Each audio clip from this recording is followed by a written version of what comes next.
Hello, welcome everyone. Good afternoon, and welcome to our afternoon sessions of GCES. The first thing I want to do is remind everyone of the globe-like button at the bottom of your screen if you prefer to listen to the next presentations in Arabic, sorry, as they will all be in English. So just so everyone has the opportunity to listen to those presentations. It is our great pleasure to welcome you all to panel 11 with the title Tackling Challenges and Using Innovative Educational Practices. And I'll quickly introduce our four panelists that will be presenting today. And then I will give the floor to Sandra Baroudi, who is our first presenter right after. So I mentioned her name already. We're joined by Sandra Baroudi from Zayed University, who will be speaking on her or presenting her research on mentoring or peer mentoring more generally. Then we will have a presentation by Maryana AlRabadi from the British University in Dubai around collaborative work and developing critical thinking. The third presentation will be by Nilofar, Noor and Manaal Syed from the University of Toronto, who will speak on digital storytelling in the GCC. And then the last presentation will be by Kanishka Bedi from the Indian Ocean Comparative Education Society around pedagogical challenges in higher education. So without further ado, I'll give the floor to Sandra Baroudi, and I encourage everyone that if you have any questions, please drop them in the Q&A box during the presentations, and we will have 10 to 15 minutes after all presentations to address this. Please give the floor to Sandra Baroudi.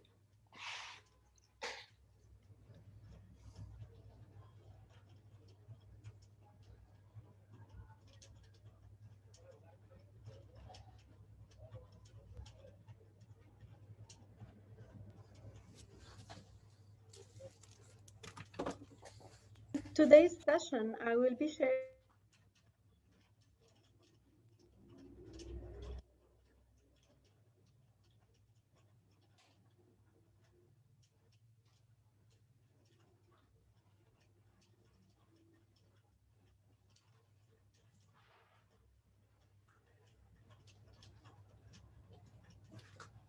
Just so everyone knows that we're still, going forward with the panel, of course. Sandra Baroudi sent in the pre-recorded video. Now I think we see the presentation, so we will start the presentation now. Thanks to the team. Hello, everyone.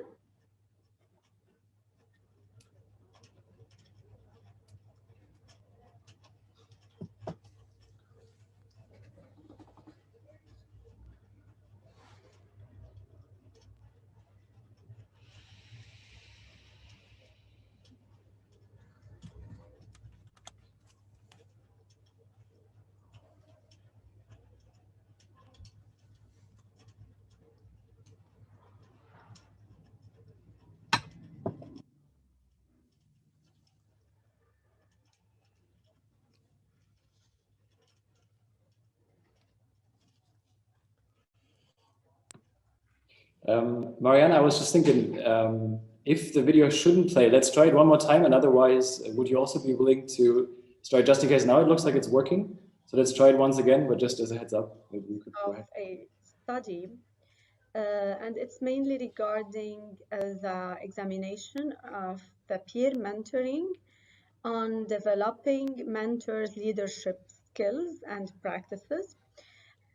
This is the biography, in case you would like to read it. And this is my email address, the professional and the personal email. So in this presentation, I will introduce you to the topic. We will look at the theoretical framework, methodology, analysis and results, limitations, implications, and recommendations. And I also added one slide that looked at the peer mentoring after COVID-19 or during COVID-19. So what is peer-to-peer mentoring? It is viewed as an effective practice which students with greater ability, and these will be referred to as mentors, provide support for students with lower ability, and these are mentees. It is also defined as the most powerful influence in undergraduate education, even more so than advisors and instructors. What is the rationale behind conducting this study? Well, first of all, investigating ways to improve students' leadership skills and practices has drawn researchers' interest for the past decade, and especially on females. And this is a way to reduce the gender inequality. Second, because mentors' leadership because actually the benefits of the mentorship role on mentors is great in terms of enhancing their leadership skills, their communication and teaching skills.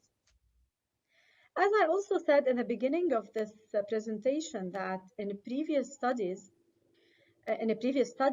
I explored the involvement of female undergraduate students in the peer mentoring role, and findings of this study showed positive outcomes towards their academic, personal development, and career-related skills, and it increased their self-confidence and leadership skills. That is why the purpose of this current study was to statistically, quantitatively examine the impact of the peer mentoring role on mentors' leadership skills. The key theories that are consulted are transformational and servant leadership theories, also the framework of causes and partner regarding the 5 exemplary leadership practices, and these are modeling the way, inspire a shared vision, encourage the heart, enable others to act, and challenge the process. The research questions are, first of all, we will look at the exemplary leadership practices that are mostly used by mentors, to which extent practicing the mentoring role is associated with the development of mentors' leadership practices. So we'll look at the association, the relationship between these two. Also, this study will examine if there is any significant difference between mentors and mentees' perceptions towards this association, and if there is a relationship between mentorship years of experience and the development of leadership practices. So this study followed a survey design to collect quantitative data and explain and interpret relationships. The participants of the study were undergraduate, Emirati, female peer mentors and mentees, who are all enrolled in a peer mentoring program in one university in the United Arab Emirates. So from here, you will know that the sampling was purposeful and convenient. A total of 111 self-versions of the surveys were sent out to mentors with an 85% response rate, and 180 copies were sent to the mentees with a 79% response rate. Of course, I took the approval of the authors, causes, and partner to use the questionnaire that they developed.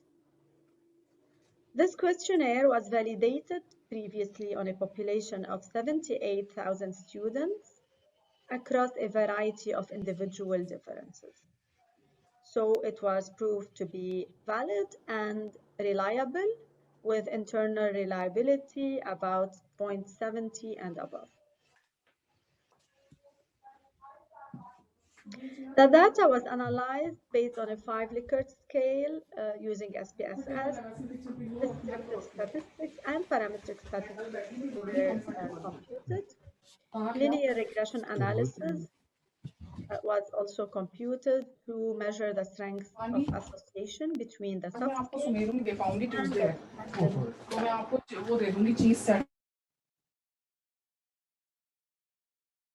the Results of the study showed that both mentors and mentees reported high mean scores of their perceptions regarding the association of the peer mentoring role with the development of mentors' leadership skills.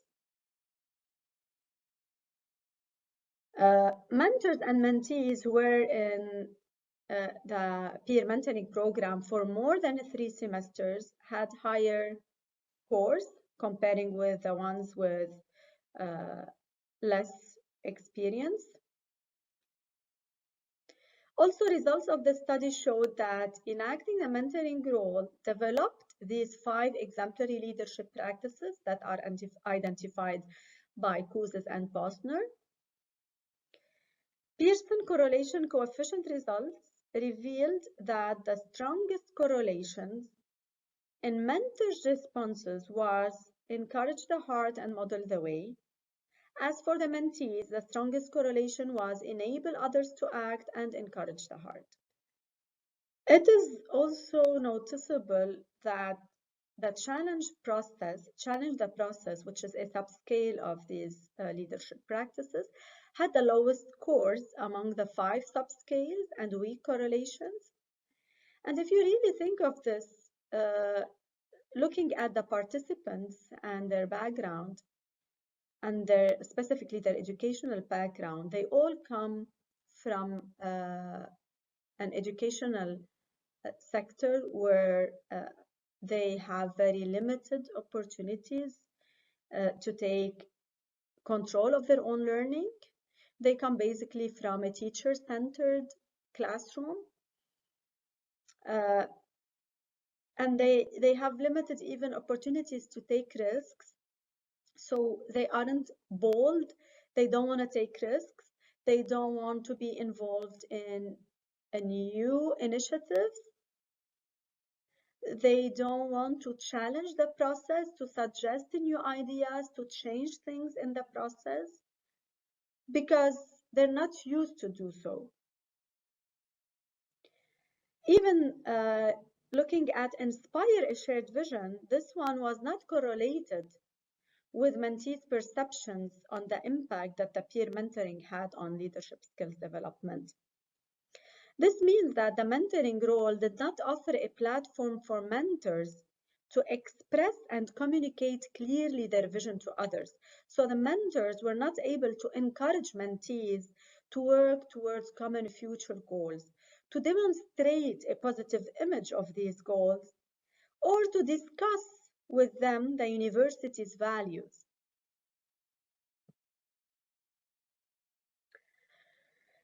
So, implications.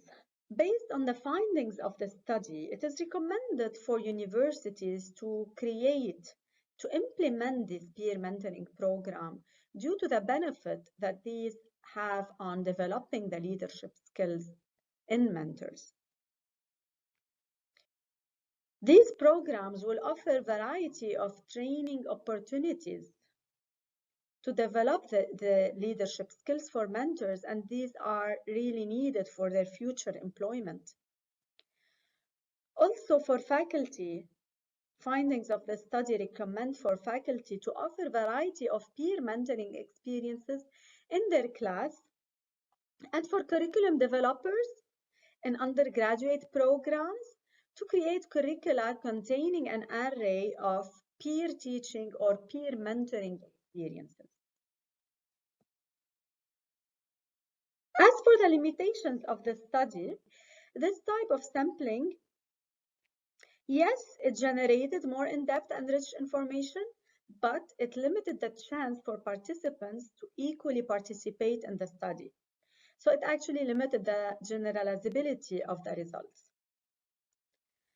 Also, the self-reporting scores on student leadership practices inventory, so this is the SLPI questionnaires, these could have been influenced by individual bias, since they were self-reporting questionnaires. And the lack of research on this particular topic in the context of the study, which is the UAE, it steered the literature to include mostly studies from the westward about the peer mentoring benefits and challenges within undergraduate students. Recommendations for further research. So findings of the study recommend further researchers to conduct a study to examine if there is any significant differences in leadership practices between male and female mentors in the UAE. Because we looked in this study, all the participants were female. And since mentors and mentees were from the same background, it would be also insightful for other studies to look into programs with students from different backgrounds and see if this variable influences student perceptions about their overall experience. Also, researchers are recommended to explore reasons why inspired a shared vision was not correlated with mentors and mentees' perceptions about the impact that the mentoring role had on their development of their exemplary leadership practices.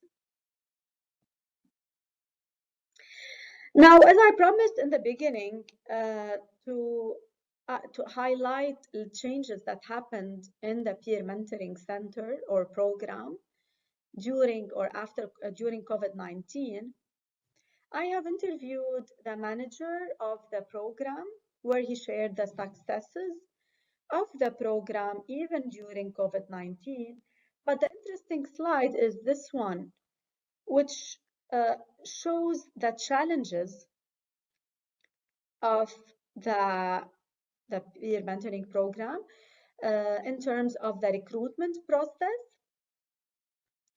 performance rating scale, which the manager and the leadership team were using the scale to evaluate the performance of mentors.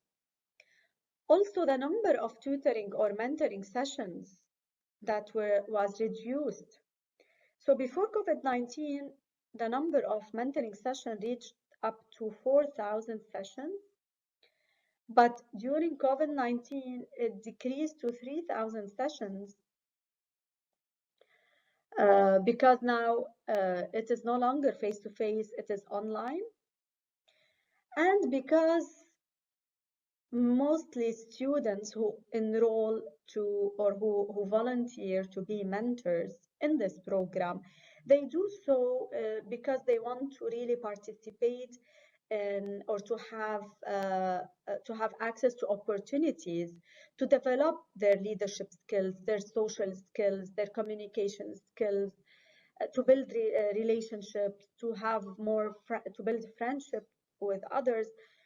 So, but because now this program is mostly online, many of these mentors, they did not, many of them, they either withdrawn or very little have volunteered to join the program.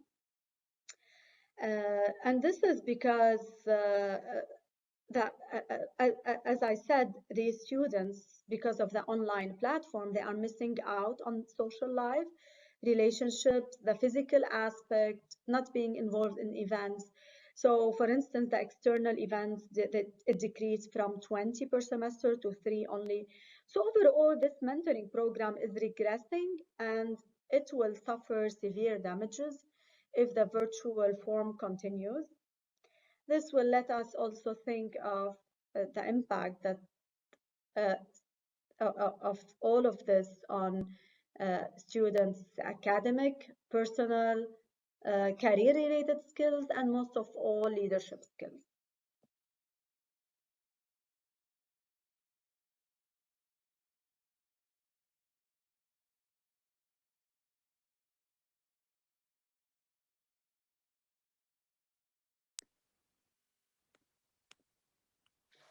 Thank you very much for sharing those great insights. This is really exciting. And I would say also by, again, being mindful of time, I'll give the floor to you, Maryana. Good afternoon. Can you hear me well? Okay, perfect. Allow me first to share my screen.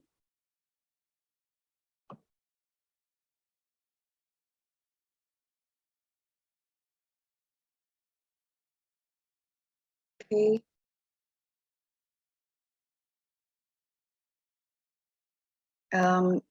Is it shown? Yes, we can see it well. Thanks. Okay, okay.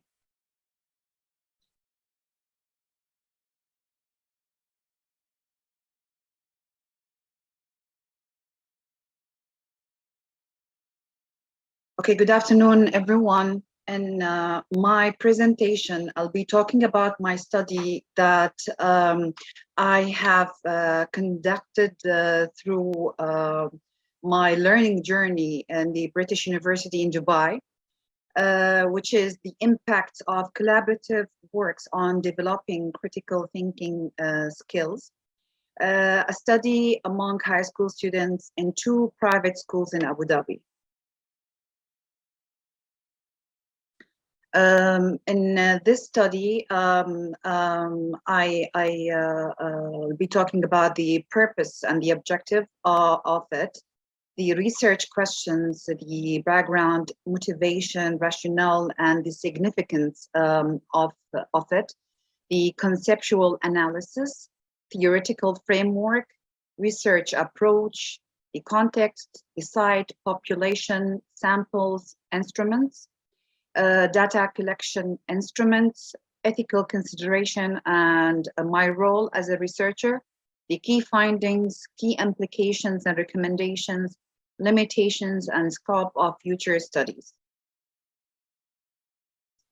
For the very beginning, the purpose of this study is to understand the impacts of collaborative works and developing the critical thinking skills of high school students, and specifically in 2 private schools in Abu Dhabi.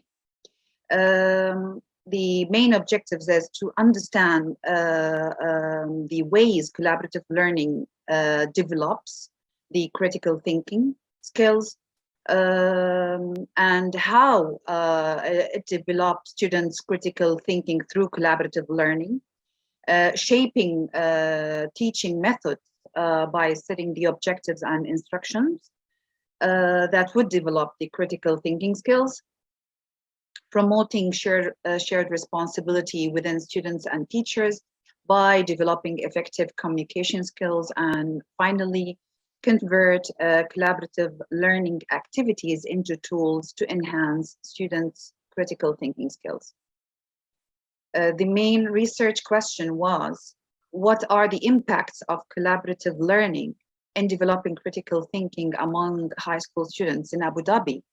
The sub-questions were, how does collaborative learning develop critical thinking? Why does collaborative learning develop critical thinking?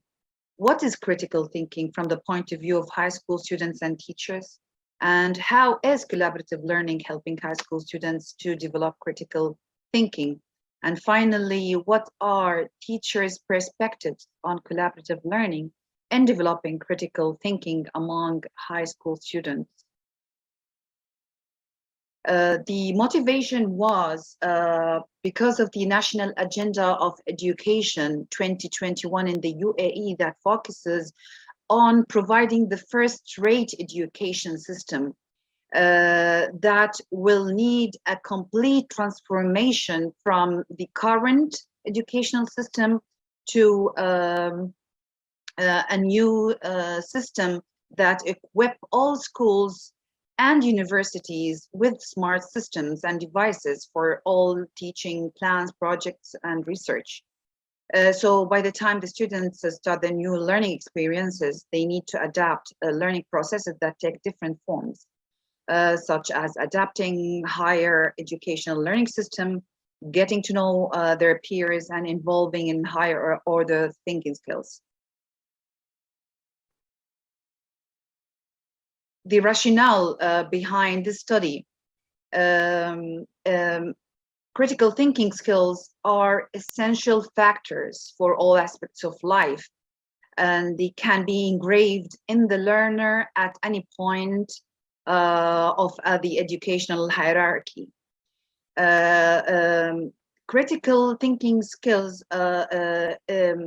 can be begin in the learners straight from the primary school, which is better clenched in students at the tertiary stage as they become more mentally matured to overcome challenges. As a result, studying collaborative learning support critical thinking in secondary school. For this study in 2 private schools is important in response to the need for effective teaching instructions and helping students with diverse ability acquire and practice different strategies in learning that they need for the 21st century requirements. What is critical thinking? It's the ability to think clearly and rationally. It might be also described as the ability to engage in reflective and in independent thinking. Collaborative work is working together with 1 or more people to complete a task. The conceptual analysis of the study covered the following: definitions of critical thinking in the educational system, competing definitions of critical thinking, utilizing of techniques and pedagogy to enhance critical thinking in K-12, results of increased critical thinking, investigating epistemology and problem-based learning, and the educator's role in developing critical thinking skills. The framework is divided into 8 main sections, starting from the critical rationalism until the different phases of cognitive theories that belong to various researchers. The outcomes of these theories are supportive to illustrate how varied methods of critical thinking, specifically in English language classroom, affect learners' performance and learning improvement. All in all, previous studies focused on varied techniques and critical thinking skills, as critical thinking is more than just a notion, and the application of reasoning enable better decision-making by improving how a person elucidate a point of views and problem-solving practices. The research approach is employed in this research mainly because mixed method approach is employed mainly in this research because most social events are sophisticated. It also leads into a holistic understanding of the research problem, which encourages and deepen the analysis and the conclusion of the study. I used explanatory sequential design, where I began gathering quantitative data and then analyzing them after I collected qualitative data by the lesson observation and interviews, and analyzed them to explain the quantitative results. The research was held in Abu Dhabi, the capital city of the United Arab Emirates, in 2 private schools. Both of them are of different teaching systems and curricula, American and Arabic, of different areas. One is in the center of Abu Dhabi and the other is in Khalifa City A. All of the schools follow ADEC system. One school has only female students, whereas the other school has, had both male and female students. Partakers were separated into groups, students and teachers, and the total population was to be 2,400 students and 8 English teachers. The methods of data collection and quantitative research involve the use of instruments such as questionnaires, closed-ended questions, or any document that has numeric scores. On the other hand, methods of data collection and qualitative research include open-ended questions, policy documents, and visual materials. The instruments validation through the survey, which follows the quantitative instrument. First of all, I had a pilot survey on 31 teachers prior to the actual study, random sample size, reliability analysis, Cronbach's alpha test to check the internal consistency. On the other hand, the qualitative instrument through the interviews, lesson observation, ensures trustworthiness, reflexivity. Palette study for the interview and lesson observation was also conducted before the actual qualitative instrument, and random sample size. For the ethical consideration, I received formal approval by my university, written consent forms to the concerned entities, clear and truthful information about the study's purpose, objectives, and methodology, confidentiality and anonymity of participants, and all the instruments were translated to Arabic. Participants had to agree on being part of the study. My role as a researcher was neutral in gathering the information to ensure objectivity and provide good quality information. Maryana, sorry to interrupt you. I'll have to stop you in 3 minutes. So I'm thinking, do you want to? Oh yeah, key findings, perfect. Maybe Okay. So the results of the quantitative showed that when teachers encourage students to work collaboratively in class, students think differently. They become more responsible and more encouraged to think critically and solve problems.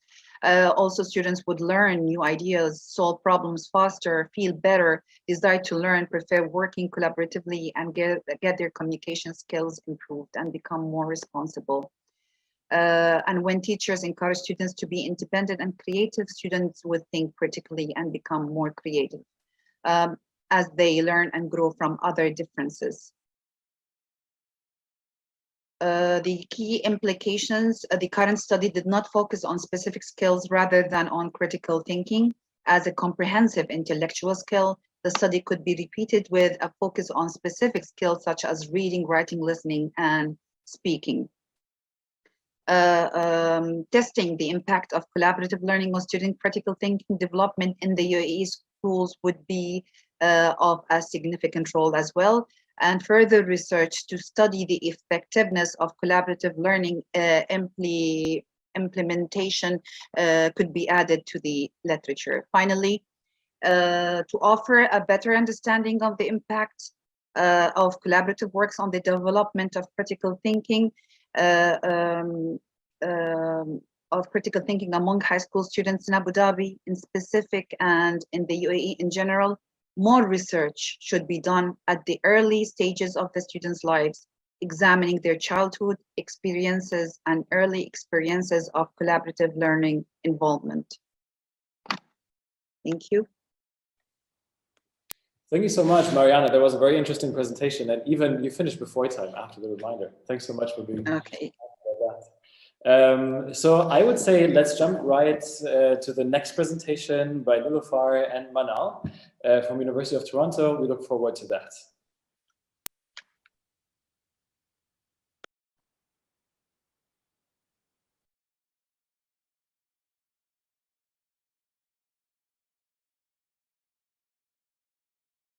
Hello, everyone.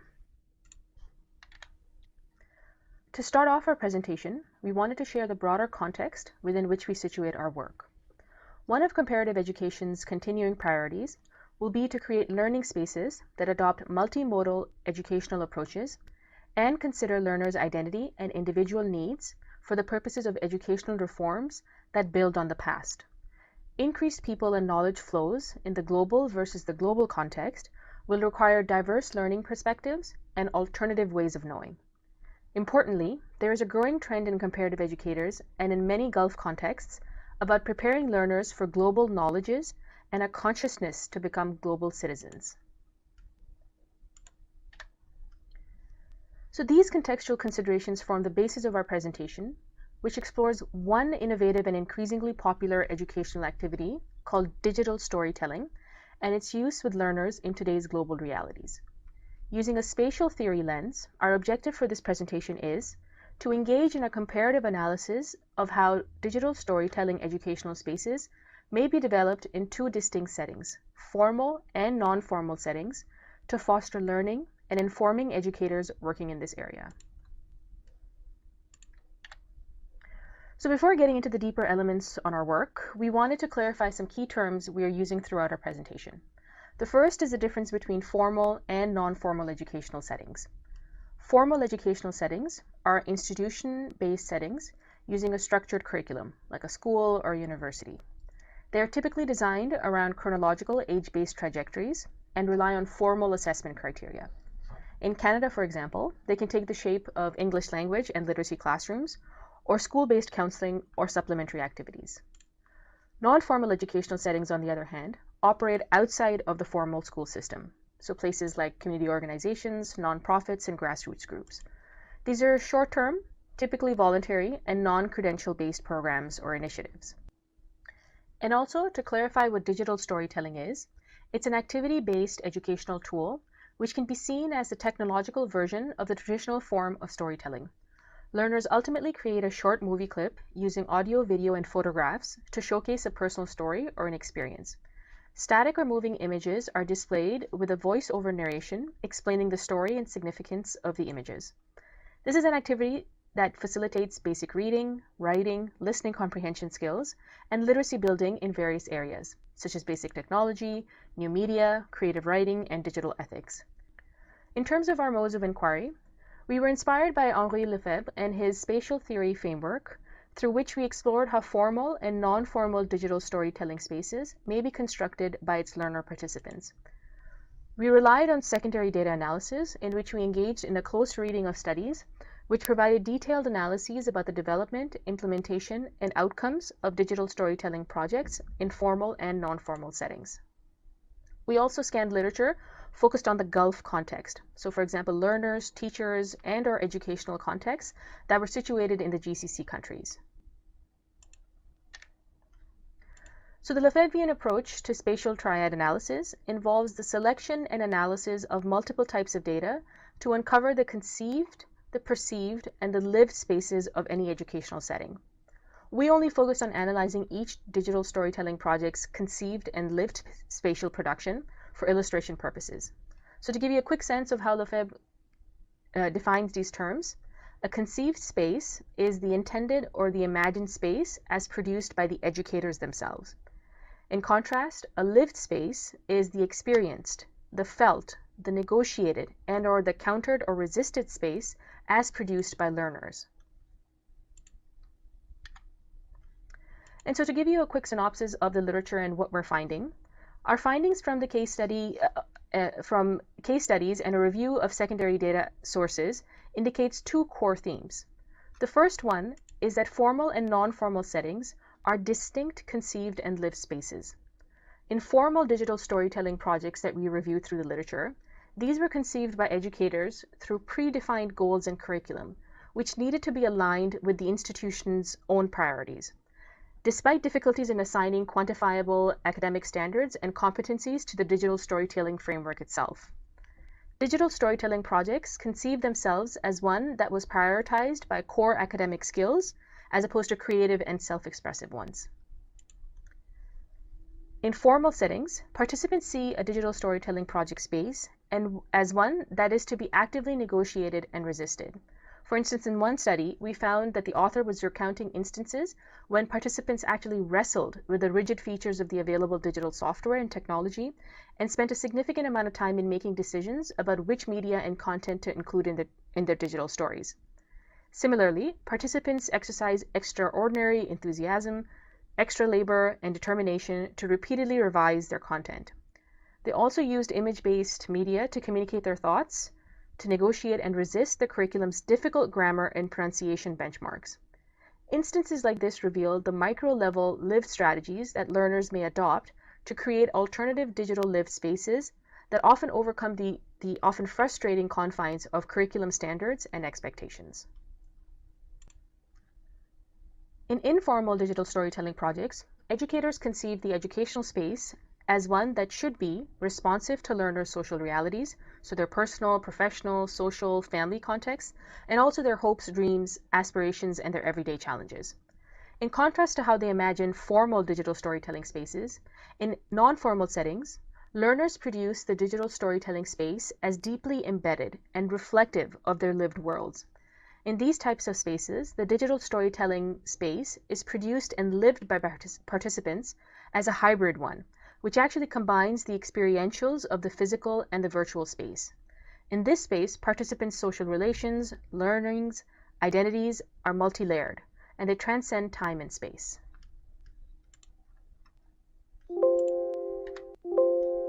In terms of the second theme, we found that formal and non-formal settings are spaces that are uniquely produced by its main developers, so the educators and also its learners.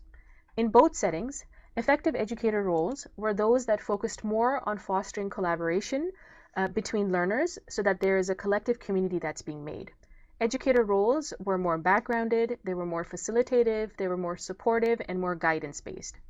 Non-formal digital storytelling spaces were particularly effective when educators fostered positive spatial relationships between learners and their environments.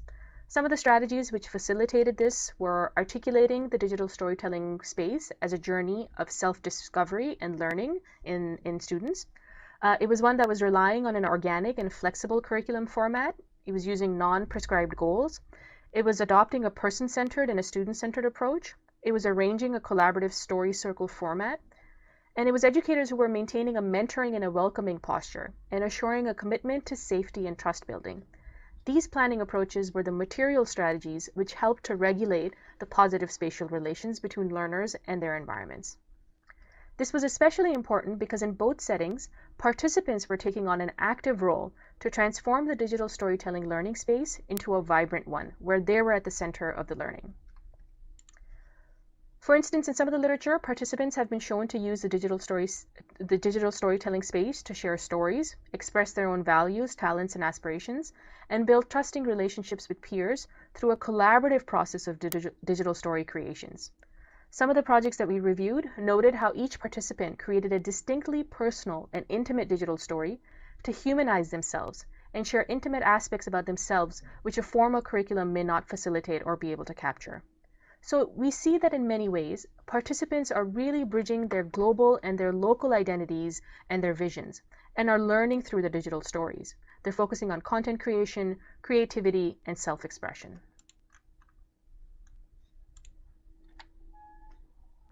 We also see some peer-reviewed and grade literature from the Gulf context, which gives an indication that digital storytelling is being incorporated in classrooms with students and teachers, and is showing indications of a positive impact. While these are small-scale, case-based studies, they show a promising potential of how digital storytelling can facilitate student learning and teacher development in a variety of topics. Most of the studies focus on enhancing creativity, language acquisition, reading and writing, with some even having a more sociocultural learning focus as well.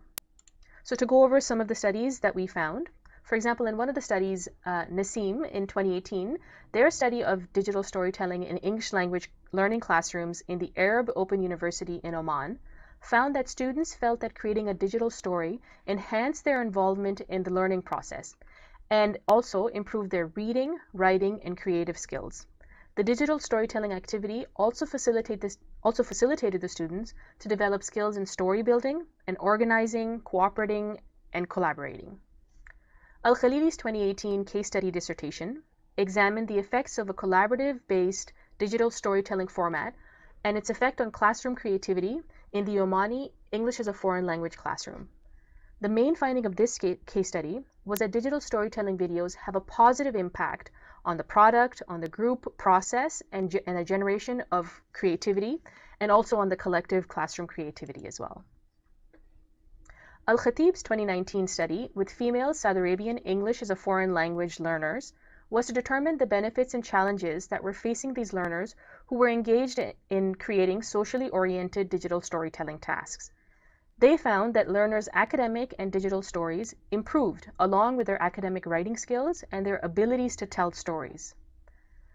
Similarly, Bassioni, B, and Seng's 2020 research with Saudi Arabian 9th graders was assessing the effectiveness of digital storytelling in enhancing critical listening skills as a way to help in English language acquisition. So they're currently exploring how digital storytelling can be used to facilitate students to learn and practice key language skills, such as identifying important details, summarizing content, and finding what the main idea of a story is, and putting it in the form of a digital story. Bugis's 2018 dissertation was with Saudi Arabian pre-service teachers, and they found that participants who attended a digital storytelling workshop expressed positive attitudes towards integrating this technology into their lessons. In the same vein, SOVA's 2014 study with pre-service teachers in the United Arab Emirates explored these teachers' bilingual literacy language experiences and how they themselves created their digital stories in a project. So from the perspective of the teachers who used digital stories for their own learning and understanding of who they were as teachers, the study showed the importance of culture, language development, and multimodal learning in English as a second language and English as a foreign language classrooms. Raven and O'Donnell's 2010 case study investigated how one educational establishment in the United Arab Emirates, the Sharjah Higher Colleges of Technology, used a digital storytelling competition to encourage students to create digital stories around the theme of Proudly Emirati, a topic aimed at building a sense of a national identity and a sense of self within that national culture.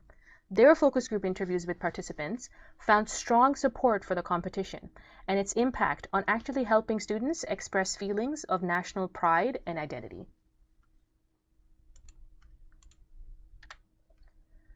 So, to sum all of this up, the contributions of our findings complement the existing knowledge base about learning in the comparative educational field.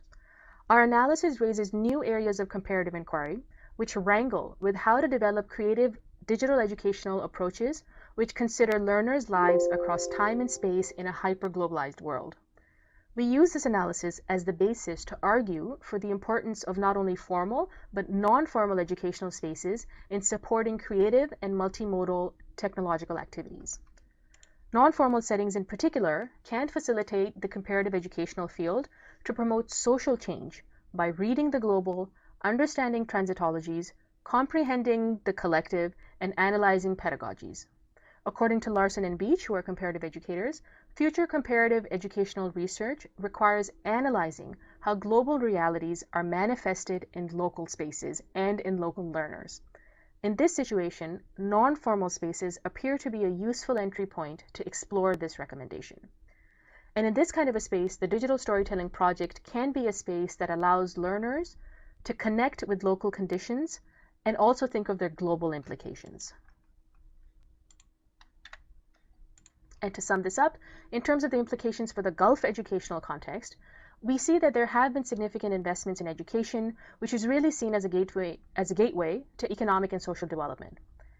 There is an increased focus in the region on developing student-centered dynamic curriculum that focuses on multiple, holistic, and multimodal literacies, health, mental health, and social well-being, and educational approaches which harmonize in and outside classroom learning. There's also the increased focus on e-learning and technological approaches, especially in the COVID-19 pandemic context, and preparing learners for global participation. There's also an openness towards government and private sector collaborations for education. And so digital storytelling is an example of an approach towards education that fits these social trends. It harnesses the power of storytelling and combines traditional skills development, reading, writing, research, listening, creativity, narration, and also digital literacy skills. And also identity exploration, such as language practice, sociocultural identity exploration, collaboration, self-reflection, tracing one's historical and ancestral roots. And so finally, in conclusion, thinking back to the literature that we reviewed outside and within the Gulf region, it's promising that digital storytelling is being slowly incorporated in formal learning environments.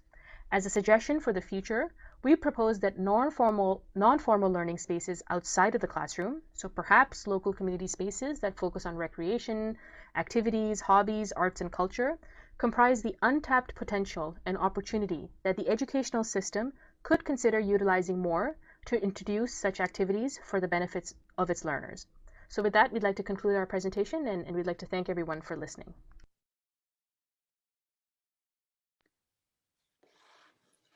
Thank you so much, Nilofar and Manaal. That was a really exciting presentation.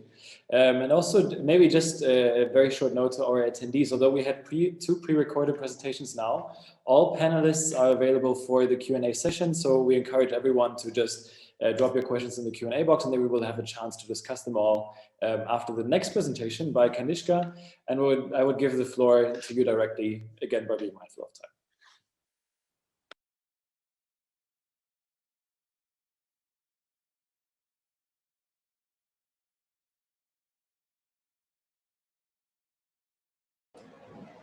Good afternoon, everyone. This is Bedi speaking. I hope you can hear me. Chair, thank you so much for giving me the opportunity to present. I just want to make sure I'm audible and my slides are visible before I proceed.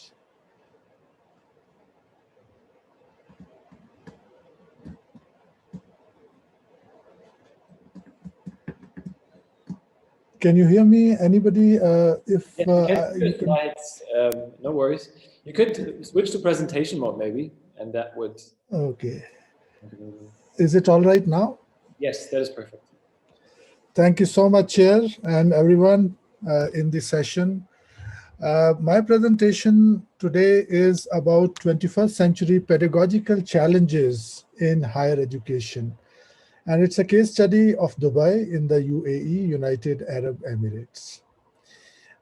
Before I proceed with my presentation, I would just like to take the opportunity of the present context of COVID-19 pandemic, which has suddenly brought a new paradigm into existence.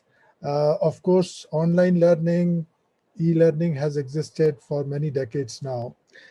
But suddenly, because of the pandemic, the lockdowns and school closures worldwide, this way of teaching and learning has suddenly become mainstream because that's the only option left under the circumstances.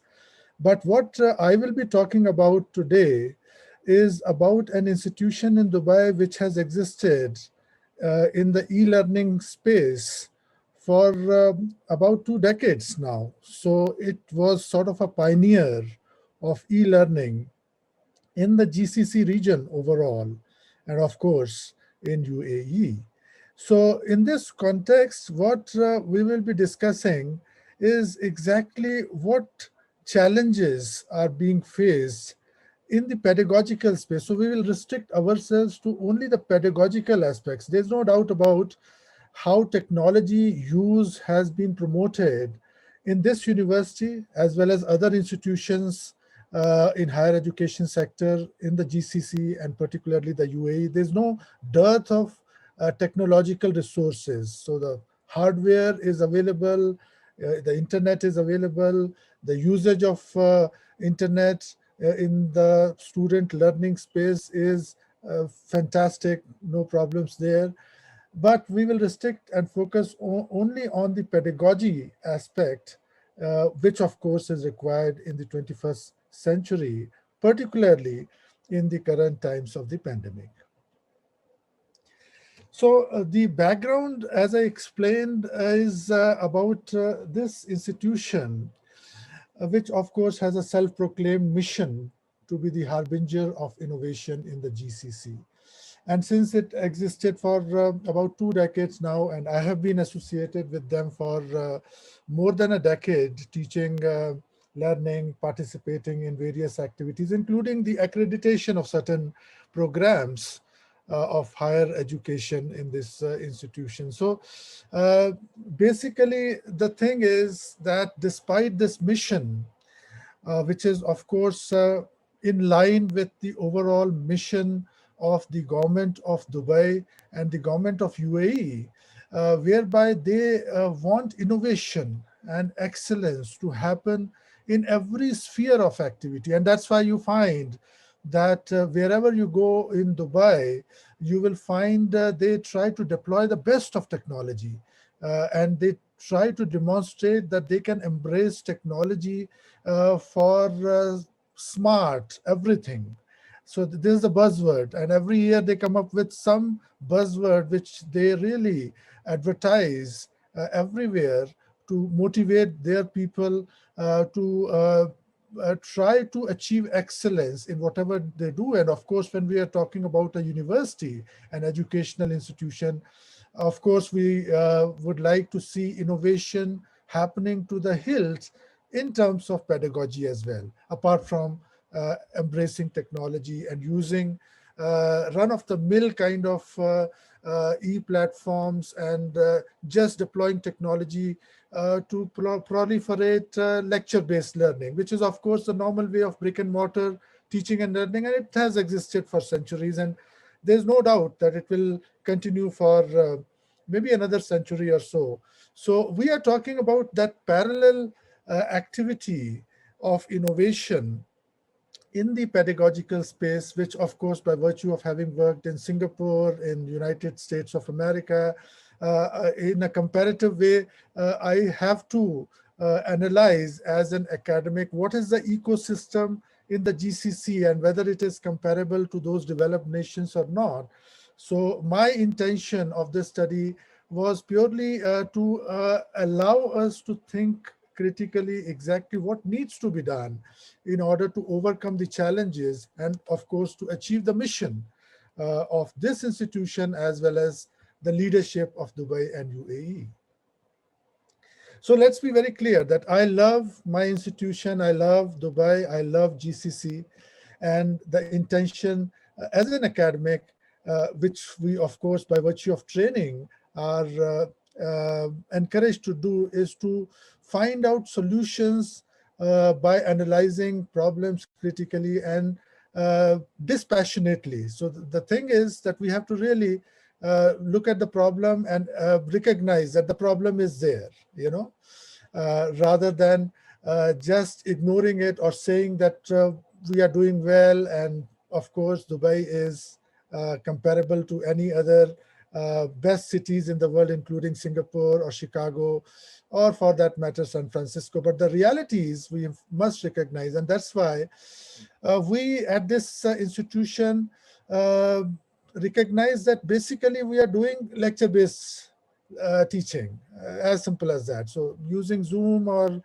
WebEx and stuff like that, platforms, does not change anything apart from the fact that we are still continuing to lecture. And there are problems there in terms of expansion of teaching and learning to other parts of GCC. Because if we continue in lecture-based pedagogy, in that case, there are limitations. For example, the time zones change. So if a learner enrolls from a different time zone, and if we are literally trying to become a global institution, then we are looking at time zones all over the globe. So attending lectures at wee hours of the morning or late in the evening, and maybe during the work time, because many of these professionals join these online courses because they want to literally make sure that while continuing with their jobs, which is a full-time job, they are able to continue their learning and acquire higher education. So we have to understand the aspirations when we are a purely online institution. So this institution in Dubai does not offer face-to-face instruction at all. Let's be very clear about it.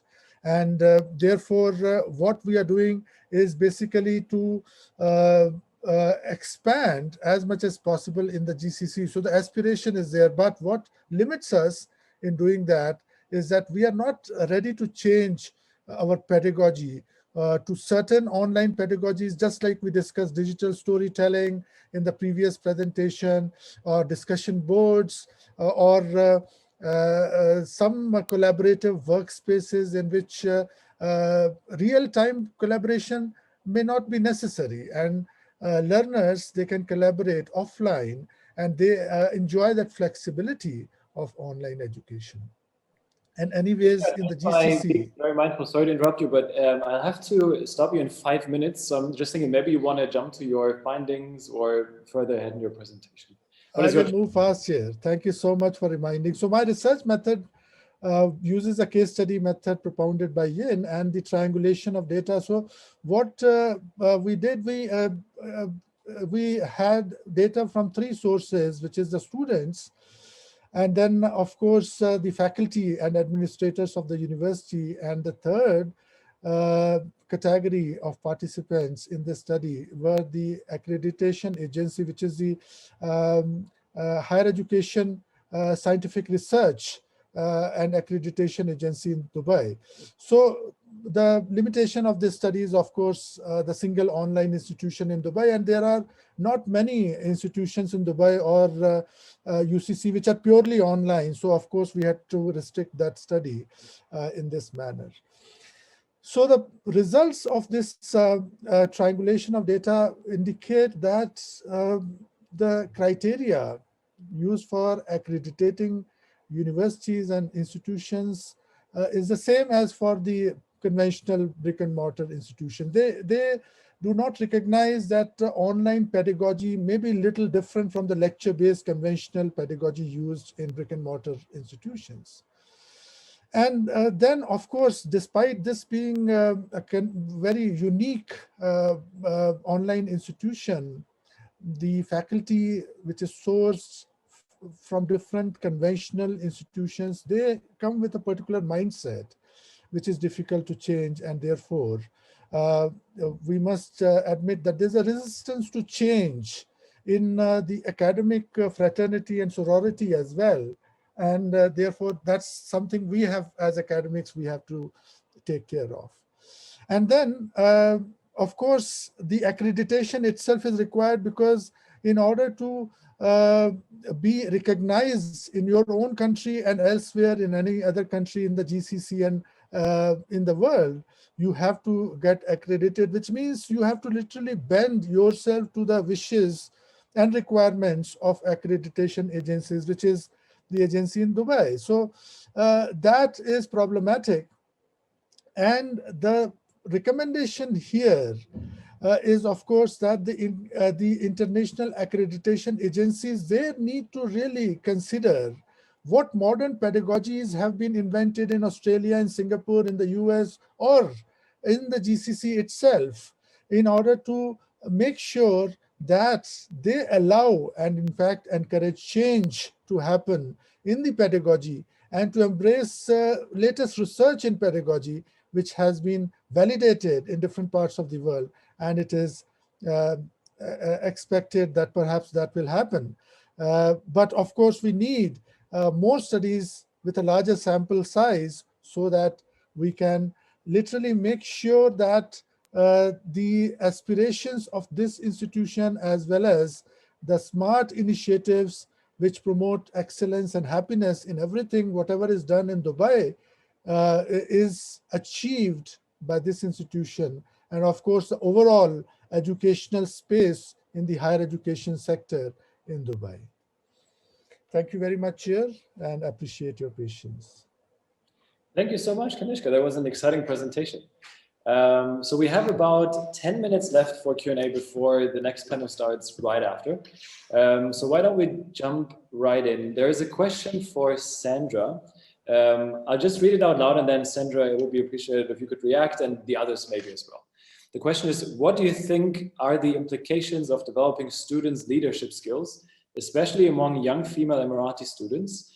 Do you think this will level the playing field for Emirati women and allow them to take on more leadership positions in higher education, for example? Yes. Hello, good afternoon. Good afternoon. Hi. So yes, especially here in the UAE, where all the government initiatives are being put in place to empower women, to put women actually in leadership positions. And not only in the UAE, we can see this in Saudi Arabia and other parts of the Arabic world. So preparing these undergraduate students and even students at the school level, preparing them to take on leadership roles, giving them opportunities to speak up, to have a voice, to feel that their voice and their thoughts and their opinions are really being taken into consideration. this is giving them, increasing actually their self-confidence, their self-esteem, preparing them to be in these leadership positions later on in the future. Even on a very personal level, it's preparing them to be a successful mother, a successful daughter, sister in the community, to contribute positively to the society. Thank you. Thank you very much too. There is also a question from Maryana, so maybe we just go in that order of the presentations. The question is, in my experience as someone who has studied in an American high school in the UAE, critical thinking is not generally emphasized in schools here.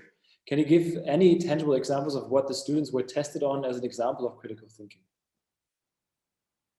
Well, the students were tested on the questions, the activities they were doing, mainly on the open-ended questions, any sort of activity that they were doing in class, specifically in English language. And even it could be applicable in other subjects. However, the focus was how they can respond, or how can they solve problems while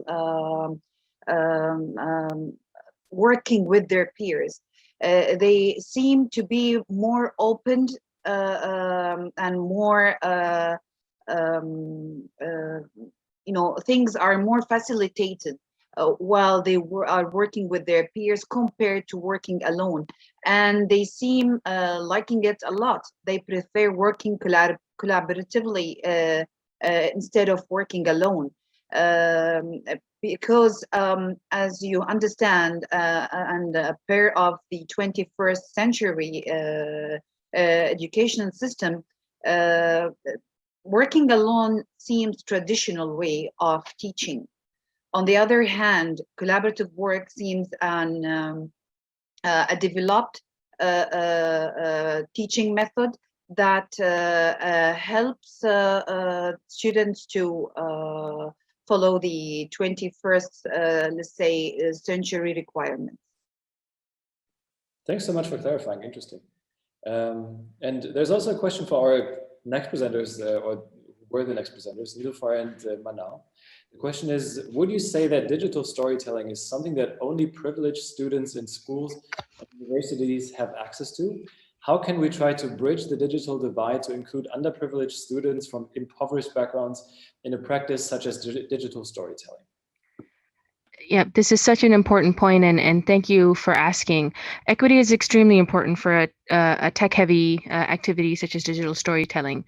There are different ways to address this. One is that the private sector and nonprofits could play a role. For example, like in Canada, a lot of digital storytelling projects have been done in the nonprofit sector who have access to various funding sources. So they offer workshops that are specifically tailored to underprivileged students and at-risk youth in the community. Another possibility is if tech access is not equitably distributed across the classroom, educators can actually encourage students to focus on a lot of the writing, the storyboarding, reading, collaborating work of the digital stories, which don't require the latest technology access, and they can do that on their own ends, right? So the tech portion can then be shifted to the institutional context as sort of a special arrangement after all the components have been collected and prepared. In terms of students and teachers learning the tech skills, fortunately, there is a big movement now towards, free online tutorials on the internet, for example. So YouTube has a number of free tutorials, classes. Since this is the GCC context and a lot of funding is allocated to education, as we've learned through the presentations, I do want to mention that the Kuwait University also offers a course through their Department of Mass Communications, one that's led by Dr. Isa Al-Nashmi, and that focuses on multimedia and storytelling, right? So there are some possibly collaborative opportunities there.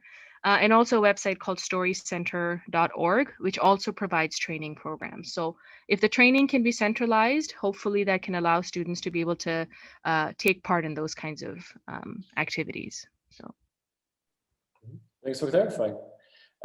We have two questions for Kanishka, and maybe we can combine these, because as far as I see, these are basically about what you called primitive or dated lecturing techniques. And basically, people want you to elaborate on that a little bit and maybe why you find this problematic. And also if there are any processes in place for evaluating these processes that you described. Thank you, Chair, for the question. Actually, when I don't want to say dated. I mean, the conventional is a better word because that is what traditionally has been used, the lecture-based method. But there was a research in America in which they created a learning pyramid in which, of course, there are different types of learning and teaching methods, for example, discussions and collaborative projects, and then reading. Reading is also a way of learning. Let's recognize that. So in that pyramid, what they have done is at the bottom, they have realized that if you are discussing things and if you are applying things in real life context, and if you practice basically what you are trying to learn, then the possibility of retention is the highest, you know. And based upon that, the pedagogical advances in online teaching and learning which have happened elsewhere, which are easy to adopt because this is established research published in established journals. So there's no problem as such, apart from the fact that if we academics ourselves are resistant to change, then of course, we are bound by the accreditation agencies, and if they're also they are our colleagues, you know, working for accreditation agencies. So if they have a mindset which does not promote change in pedagogy, so we are basically stuck. So the problem is on our side. The learners, fortunately, in our study, they were very much interested in experimenting with new pedagogies, which of course I experimented in my own classes. And they're fantastic. So there's a divide basically. And from our side as academics, we must not be resistant to embracing better pedagogies. And you also asked about how to evaluate. There are advanced rubrics available of evaluating the discussion boards, of evaluating the projects, which may be done offline. And anyways, in this university also, many of the projects and assessments are done offline. So the problem does not lie in the assessment aspect, but in embracing these online modern pedagogies, which are non-conventional, of course. So I think that is where we must focus on in future studies, and somehow we'll find a way out to bring that change in the mindset of academics, both in the fraternity, sorority sitting in the universities, and also in the accreditation agencies. Thank you. Thank you too. And one of the attendees also mentioned, like, well done to all presenters, to all panelists. We can also just give that back. So thank you all for those great presentations, for those great insights. I think we really have talked about challenges and innovative educational practices. And we also appreciate that we stuck to the time as far as I can see. And I'm not sure if the next panel starts right away or not, but I'm sure we'll see the screen like in a couple of seconds, and then we'll change to the next panel. So thank you everyone for joining, and of course to our panelists most and foremost. Thank you very much. Thank you, Chair, very much for Chair. managing the session so well. Yeah, I have to say, but thanks to you. So Thank you. Most welcome. Take care. Bye-bye. Bye.